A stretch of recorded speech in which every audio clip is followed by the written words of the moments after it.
Trending matapos maglabas ng panibagong teaser ang TV5 para sa kanilang rebrand talent management arm na Starworks. Ito ang ipinalit sa MediaQuest Artist Agency na inaasahang magiging tahanan ng mga bagong bituin na kanilang huhubugin para sa kapatid network. Sa unang anunsyo pa lamang, malinaw na ang direksyong tatahakin ng Starworks. Mas bata, mas sariwa at mas dynamic na roster ng talents. Nang ipakilala si Johnny Manahan o mas kilala bilang Mr. M noong 2025 bilang bahagi ng TV5. Ibinahagi na niya ang plano niyang i-rebrand ang MQAA. Ayon sa kanya, nais niyang bigyan ito ng bagong identity na mas akma sa kasalukuyang henerasyon ng mga artista. Dagdag pa niya, nais niyang gawing Starworks na X ang bagong pangalan, isang simbolo ng transformation at evolution ng kanilang talent pool. Ngayon, tila natutupad na ang planong yon.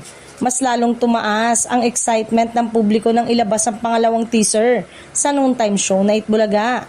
Sinundan pa ito ng mga pasilip sa official social media account ng TV5 kung saan makikita ang ilang bahagi ng mukha ng mga bagong talents, mata, labi at silweta na lalong nagpainit sa curiosity ng netizen. May tagline pa itong "Stars don't judge, appear, they are built, you work, you become a star."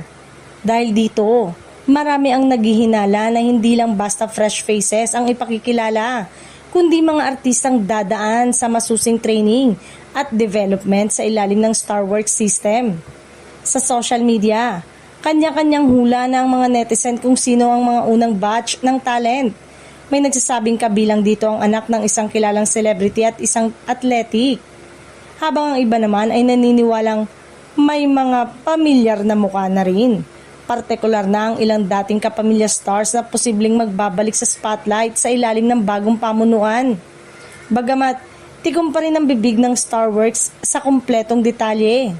Inaasahan na ang grand reveal ng kanilang first batch of artists ay magaganap sa May 5. Kung totoo ang mga usap-usapan, posibleng magsilbi itong malaking turning point hindi lang para sa TV5, kundi pati na rin sa karir ng mga artistang mapipiling maging bahagi ng kanilang bagong henerasyon ng mga bituin.